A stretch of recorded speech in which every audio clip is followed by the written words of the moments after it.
Well, I pulled peas off. I was almost done right whenever the heavy rain came that you can still kind of see is raining to our south. It's phasing out, thank goodness for another round. Ground is perfect to be sowing seed, but my time right now has to be pulling in green beans and getting my peas pulled. And I will look at the pea varieties I have and which has the shortest maturity date before our frost. I think I have a little bit of a window of time to get more in. So I'm going to give you a quick tour. Everything is wild and woolly and bushy, and that's what you get for this time of year if things are going okay. Some zinnias are popping out. I picked the tomatoes, and the volunteer is just going crazy. The beans across here, they're just sparse in that because I still had a lot of lettuce in there. I will pull those weeds and get in more lettuces for fall. My celery is still doing pretty good from what I can tell. My short, stumpy sized peppers are doing okay.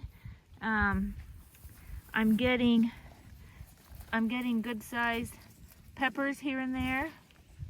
Cabbage on the late flat Dutch, cabbage moths are just giving me all kinds of heck. But my earlier varieties, they aren't damaging, but they're just loving the late. These pink blooms are a variety of bush beans. That little sunflower volunteer is coming up. That Dutch is holding out. White zinnia, bushy one. This structure, Kanan put down a dog stake that we had and just used some baling twine, and it has stopped it from falling over, so that's actually working for me. And you can see, look at that, I got to get to town on getting some of these beans out, the half-runner beans. I can't keep up with cucumbers. I just can't keep up with them. I mean, look at that. Within less than a week, they go from pickling size to slicer size. So I'm drowning in those. And I have a few more cherry tomatoes in there to pick out. I'm having trouble with my tomatoes, not just because they're still slow to turn red, but my guineas are coming over and helping themselves to snacks and pockmarking multiple. So I'm gonna, the guineas, and that's guinea damage. We are going to wrestle them into pens. These are the beef master that I did not really thin out. I'm just letting them go versus back there. I really, on this side where they are more shade, I trimmed out the branches to help with airflow. I will be getting these lower branches that are along the ground when I work my way over here. And like I said, I'm not sure what I'm gonna put where the peas were, and you can see the fight of the devil I'm having. All right, so this is where the bamboo pieces were going, and the weight, when these half runners took off, they're just laden with beans. They're covered in beans.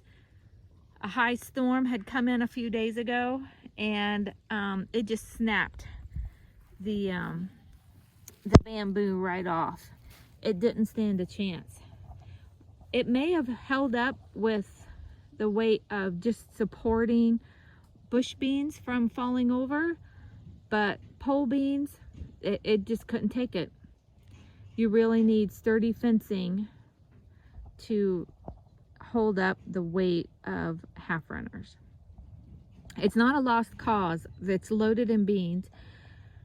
we will come along and we will flip it over onto here now that I've thinned out some of this, and I will tie up some of those tomatoes that are going hog wild.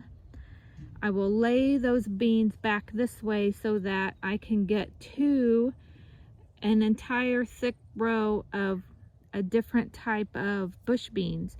Each third of that row that's buried is a different variety of bush beans.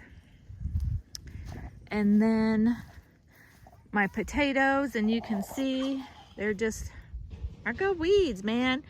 I have worked on getting this cleaned out this afternoon and picking beans on this side. I have not picked from there yet. So from here to there, I got a third of a bushel, and I still have that to go, the whole back side and all those other beans. We're gonna be getting a lot put up, which is the amount that we're really gonna need to hold us out for a year of harvest. It takes a lot.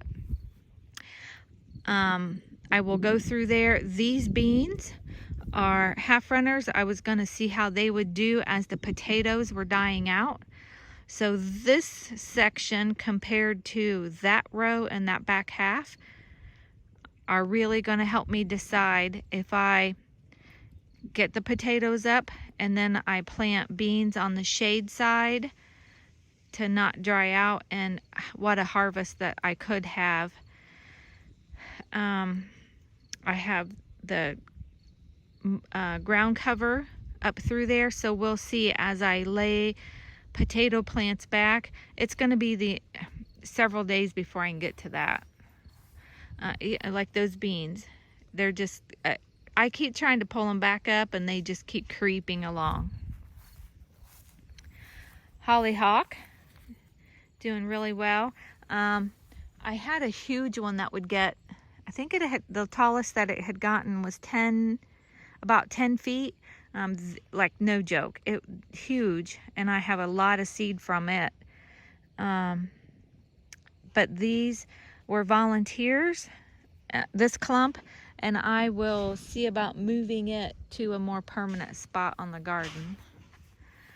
So these beans I have come through for eating beans 2 times, and I need to go back through for harvest beans. These are the tomatoes that are Beefmaster, and these are the upside down candelabra things that this is the feet of them that would stand. We took off the top and shoved it in the ground.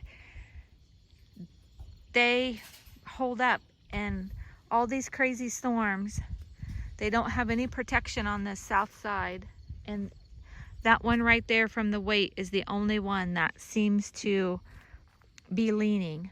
All the others are doing their job. But I have a jungle of beans. A good problem to have is a jungle of beans. This spaghetti squash came on and is doing well. This one I had planted very early, so it's at the end of its season. Those are turning color. Gonna have 1, 2, 3, 4. It looks like 5. I thought there were 6 spaghetti squashes out of that one. The zucchini. I have another one to get pulled off tomorrow or so. It's still trying to bloom some.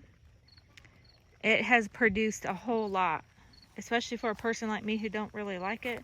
Kind of crazy. This is the watermelon now. It's hard to tell. It's about volleyball size. That's what I would consider it. About volleyball size. This melon coming on late. I don't know if it's going to have time to make it or not. There's the other melon, just slightly smaller than the other one.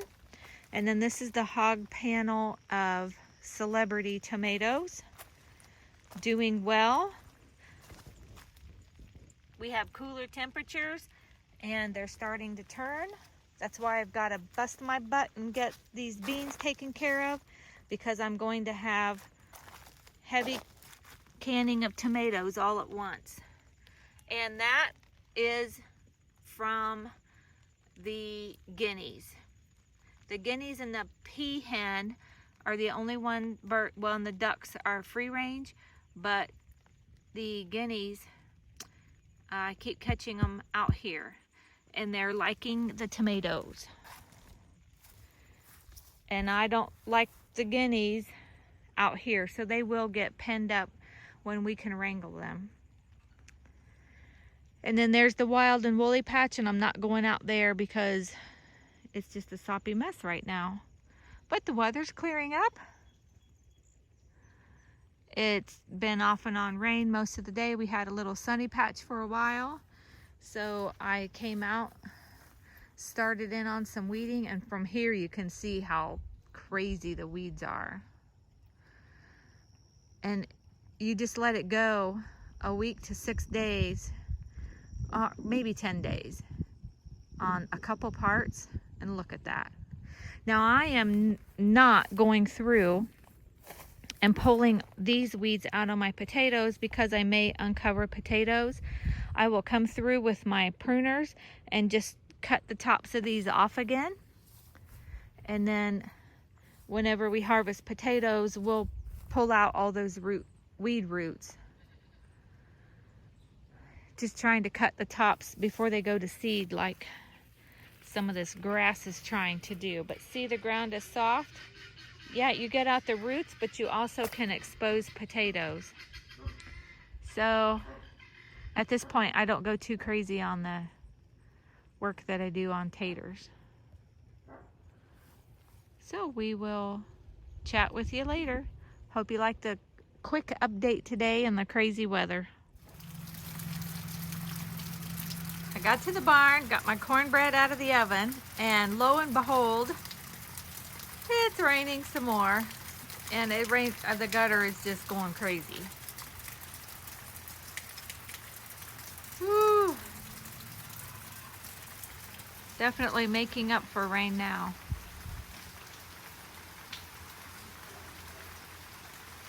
Been asking for it and I got it, didn't I?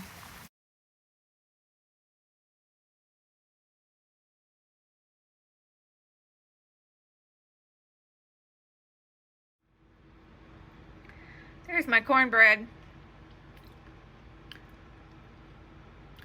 It was baking while I was out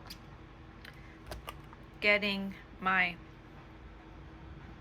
peas pulled in. Yummy.